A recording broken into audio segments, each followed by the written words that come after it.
В эфире «Вечерние новости» расскажем о главных событиях за сегодня. В студии ведущий Василий Радченко. Смотрите в программе. Всенародное голосование по изменениям в Конституцию страны стартовало сегодня. В Якутии двери избирателям открыли порядка 800 участков. 30 человек находятся в тяжелом состоянии из-за коронавируса. Последняя информация по эпидобстановке в регионе. А вот госинспекторы, несмотря на пандемию, отмечают рост желающих зарегистрировать свое авто.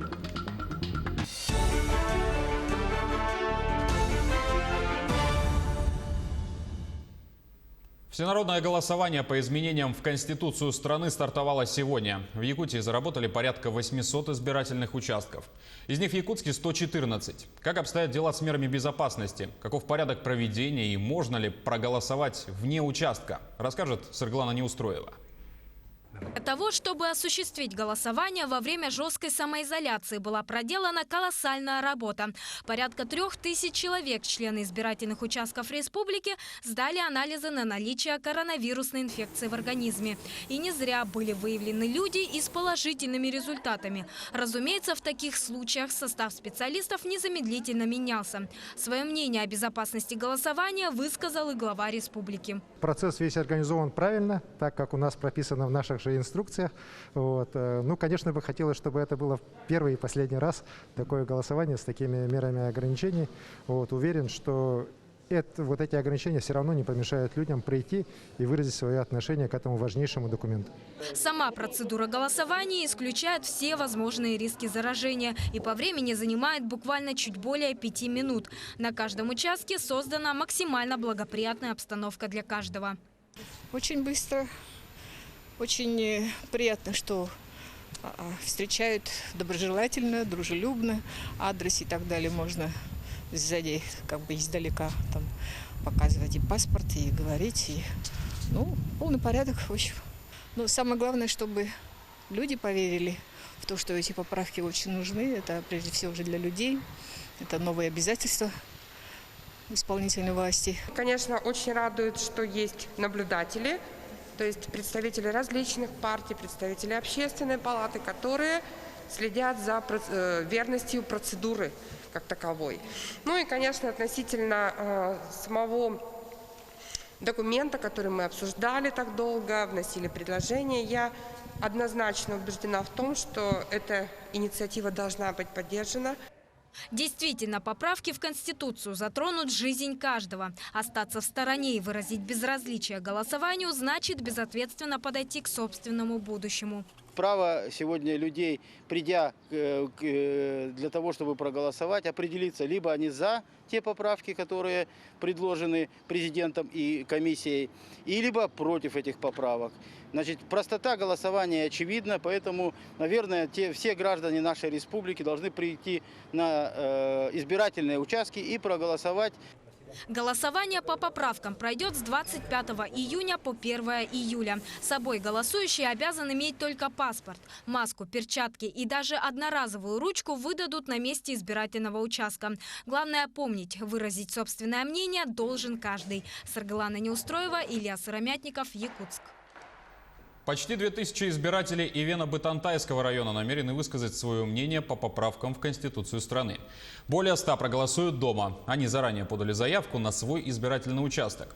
Также в районе насчитывается 60 мобильных избирателей. В населенных пунктах открылись 3 избирательных участка. Соблюдаются все санитарные требования. Члены комиссии каждому избирателю, прежде чем тот исполнит свой гражданский долг, выдают средства защиты. Регулярно дезинфицируют и сами участки. Отметим, Ивено-Бытантай входит в число труднодоступных районов.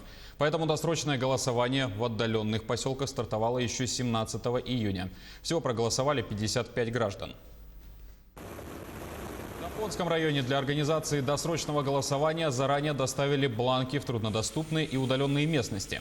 В этом году впервые для рудника Нежданинская дополнительно создана участковая избирательная комиссия. Для другого рудника, где работает свыше 100 человек, будет организовано выездное голосование. А для оленеводов запланирован облет стойбищ. Вот сегодня полетел выборный вертолет избирательный. Мы голосуем за поправку Конституции. И надеюсь, что мы будем жить лучше, красивее. кампания проходит организованно, участники понимают, что это очень важный момент, когда можно высказать свое отношение к Конституции, к изменениям Конституции, предложенных президентом Российской Федерации Владимиром Путиным. Поэтому я думаю, что на территории Тамполтского района итоги подведем, и думаю, что избиратели, участники голосования выскажут свое мнение по этому государственному вопросу. Более 30 участков заработали в Мирнинском районе. 16 из них в столице Алмазного края. Каждый горожанин может отдать свой голос с 10 до 18 часов вечера до 1 июля включительно. Организована ежечасная дезинфекция помещений. Также завезены партии антисептиков, масок, перчаток, ручек для разового использования. По рекомендациям именно Роспотребнадзора России вот тоже создали примерные графики, да, где как удобно по поселениям, где по территориальному принципу, может быть, сегодня голосует на данном участке эта улица до обеда, там другая после обеда, вот, где-то по производственному принципу, да, вот. Но при этом это не говорит о том, что там обязательно, если там, допустим, предлагается проголосовать в этот день, то, конечно, участник голосования может проголосовать в любой день, либо может пригласить себе для голосования вне помещения, то есть на дому. Мы не ожидали, что даже вот в такие дни, обычно, в день голосования, большой наплыв, заранее звонят на участковую комиссию, на телефон участковой комиссии, подают заявку по прописке, адрес записываем, у нас машина дежурная с нами с 10 до 6 вечера, и выезжаем, граждане голосуют. В Намском районе 27 участковых избирательных комиссий готовы принять граждан, голосующих по поправкам в Конституцию России. Число голосующих там достигает 16 тысяч человек. В дни проведения кампании подготовлен специальный порядок обращения с бюллетенями. Чтобы избежать скопления народа, люди будут приходить равномерно в течение всех 7 дней. Первый проголосовавший у нас прибыл в 10 часов. Ровно в 10 часов, и мы все требования соблюдали и вручили памятный сувенир. В нашем участке свыше 1000 человек, точнее 1029 человек должны проголосовать. Вот голосование длится 7 дней, чтобы кучки не было. И вот информацию доводим до жителей села Намцы по WhatsApp, еще по радио и по телефону тоже. Число выздоровевших в Якутии от коронавируса пациентов за минувшие сутки превысило количество заболевших. 79 человек выписались из больницы, либо завершили амбулаторное лечение. Показатель заболеваемости же сегодня равен 72. Из них 60 новых заболевших в Якутске, 4 в Нерюнгринском и единичные случаи в других районах. Общее количество больных COVID-19 с начала пандемии вплотную приблизилось к 4000. Глава Якутии в ходе брифинга сегодня отметил, что возникают новые очаги заражения через семейные контакты приезжающих в районы из Якутска. Кроме того, по-прежнему много людей находятся в тяжелом состоянии. 30 человек, 12 из которых на аппаратах искусственной вентиляции легких. Практически все с хроническими заболеваниями и старше 65 лет. Хочу сказать, что нам все-таки удается стабилизировать ситуацию по районам. Хотя, конечно, есть случаи появления новых точек заражения, связанных, опять же, исключительно, в первую очередь, с завозом из города Якутска через родственников, через приезжающих немобилизованных, через детей, приезжающих к родным на каникулы. Возникают новые очаги. Но при этом хочу отметить уверенную работу оперативных штабов на местах, которые, работая вместе с оперативным штабом республики, достаточно быстро эти очаги ликвидируют. Коэффициент распространения инфекции у нас несколько сократился. Если неделю назад у нас был там 1,2, потом 1,1, в районе единицы выше, то сейчас вот за последние дни он сократился до 0,87. Но при этом мы должны понимать, что о снятии второго этапа ограничений в тех районах и городских округах, где действует режим полной самоизоляции, мы можем говорить только когда этот показатель стабильно уже в районе 0,8. Поэтому, к сожалению, пока еще мы этого предела, за которым по указаниям Роспотребнадзора мы можем начинать снимать ограничения и входить в второй этап, мы, к сожалению, пока не можем. И здесь, конечно же, надо, еще раз повторюсь, и на местах, и в городе всем строго соблюдать и противоэпидемические меры, санитарные меры надо соблюдать, ну и, конечно, вот те меры ограничительного характера, которые на этих территориях действуют, конечно же, должны будут строго соблюдаться. Владимир Путин в своем выступлении к россиянам обратился с просьбой оставаться бдительными до начала массового производства средств профилактики. Он рассказал, что на данный момент 14 научных центров страны работают над созданием вакцины. Кроме того, не прекращается и поддержка врачей, которые рискуют своей жизнью ради сохранения других. Что это за помощь, готова рассказать наш корреспондент Полина Долинская. Президент России Владимир Путин выступил с очередным обращением к россиянам, в ходе которого он подвел итоги борьбы с COVID-19, а также сообщил ряд новых мер. Как не раз случалось в нашей истории, многих людей объединило четкое, ясное понимание ситуации, осознание реальной угрозы, того, что бороться с ней и победить можно только всем вместе. И что человеческая жизнь – это главное. Мы действовали, опираясь на эти ценности. Борьба с эпидемией продолжается, так же, как и напряженная работа в больницах, поликлиниках и на станциях скорой помощи. В связи с этим главой государства было принято решение продлить дополнительные выплаты для медицинских работников на июль и август текущего года. Впервые о льготах для медработников президент объявил 8 апреля. Тогда речь шла о выплатах работающим с заразившимися коронавирусом пациентами. Таким образом, врачи получат выплату в размере 80 тысяч рублей. Среднему медицинскому персоналу, медсестрам и фельдшерам, а также врачам скорой помощи полагается выплата в размере 50 тысяч рублей. Младшему медперсоналу и водителям экипажа машин дополнительно выплатят по 25 тысяч рублей.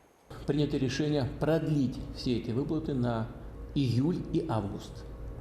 При этом особо подчеркну, стимулирующие выплаты и доплаты не только освобождаются от налогов, но и будут учитываться при расчете отпускных. Такое решение уже принято. А значит, специалисты получат повышенные отпускные, причем независимо от того, в какой период времени они уйдут в отпуск. Дополнительные выплаты также предусмотрены и для сотрудников социальных учреждений, такие как детские интернаты, дома престарелых, педагогам и психологам. Выплаты продлят до 15 сентября, также они будут учитываться при начислении отпускных и освобождаются от подоходного налога. Также в июле текущего года семьи с детьми в возрасте до 16 лет повторно получат социальную выплату на каждого ребенка в размере 10 тысяч рублей. Такая выплата уже вторая по счету. Первая была сделана в июне. Этот новый вид выплат, который будет назначаться в дополнение к ежемесячной выплате до 3 лет и единовременной с 3 до 16 лет. В этой связи считаю необходимым еще раз в июле выплатить дополнительно по 10 тысяч рублей на каждого ребенка от рождения до 16 лет. В общей сложности этой мерой могут воспользоваться российские семьи, в которых растет около 28 миллионов детей.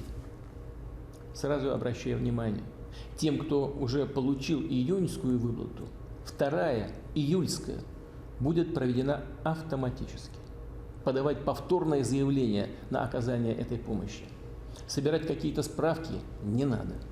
Эти очередные беспрецедентные меры поддержки людей в нелегкий период борьбы с коронавирусом не единственные, о которых рассказал президент. Стоит отметить, что затронули они самые незащищенные слои населения. Капремонт многоквартирных домов в северных и арктических районах Якутии будет производиться по авансовой системе. Инициатором выступила Минжкх. Мера необходима для своевременного завоза строительных материалов в арктическую зону. Авансирование предлагается установить в размере 30% от стоимости контрактов подрядных организаций. Проект согласован с Министерствами экономики и финансов, получил одобрение прокуратуры и других ведомств. Новые методы работы госструктур действуют в Якутии в связи с ограничительными мерами. К примеру, для того, чтобы зарегистрировать свой транспорт, водителю необходимо не только подать заявку на сайте госуслуг, но и записаться на прием в ГИБДД. Разумеется, пройти процедуру регистрации возможно только при соблюдении санитарных норм. Сами сотрудники же обеспечены необходимыми средствами защиты, а помещение обрабатывается каждые 2 часа до и после работы. Как отмечают специалисты, несмотря на режим самоизоляции, количество желающих зарегистрировать свое авто только увеличилось. В данный момент процедура транспортных средств происходит через единый портал государственных услуг, где люди подают заявки свои, в последующем назначенное время они выбирают, приходят к нам. Такого понятия, как живая очередь, мы убрали, То есть мы сейчас, чтобы люди не скапливались во время пандемии, у нас был вторник по живой очереди, и в связи с этим запись на месяц где-то идет вперед.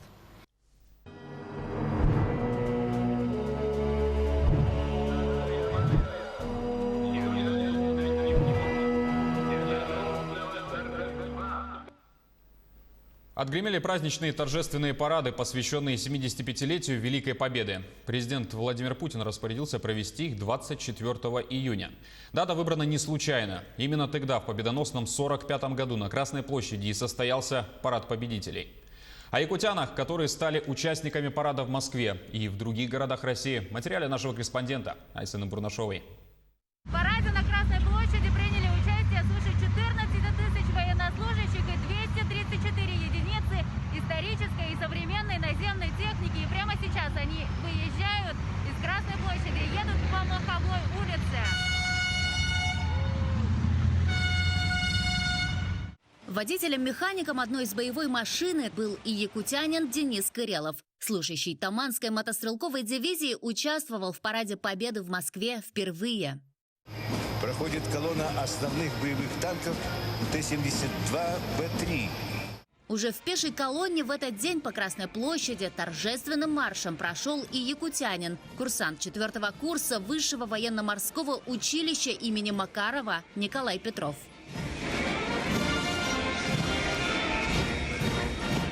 Якутянка Диана Цупикова также прошла в парадной коробочке. Девушка является курсантом военного университета Минобороны. Участие в юбилейном параде Победы у стен Кремля стало для Дианы большой честью, а для ее родителей – гордостью.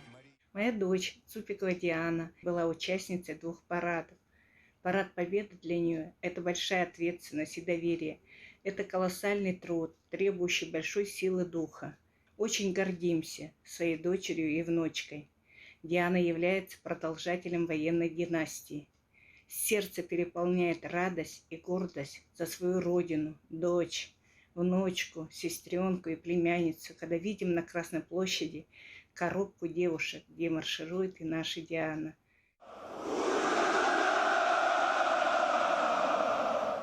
Бравые «Ура» и торжественные марши в этот день прозвучали в 28 городах России, включая 9 городов-героев. Военный парад с привлечением личного состава, военной техники и летательных аппаратов состоялся и в Ростове-на-Дону. Там чеканил шаг уроженец Намского улуса Кирилл Егоров. Вместе с другими якутянами он служит в рядах Черноморского военно-морского флота России.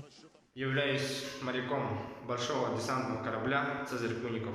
С парнями из Якутии мы удостоились чести участвовать в параде. Ощущения в этом параде были великолепные, так как мы впервые участвуем в таких масштабных и величайших мероприятиях, где мы можем по-настоящему поблагодарить и показать им свое уважение людям, которые внесли свой вклад в эту победу. В этом году праздничные мероприятия состоялись 24 июня, день в день, как и в победном 1945 году. Память о героях, павших и живых, память о победе мы храним уже 75 лет. И парад Победы всегда был и останется для каждого из нас триумфом невиданной силы, торжеством добра над злом и победой мира над войной. Айсена Бурнашова, Виктор Олесов, Москва, Ростов-на-Дону. На этом программа подошла к концу. Спасибо за внимание и до свидания.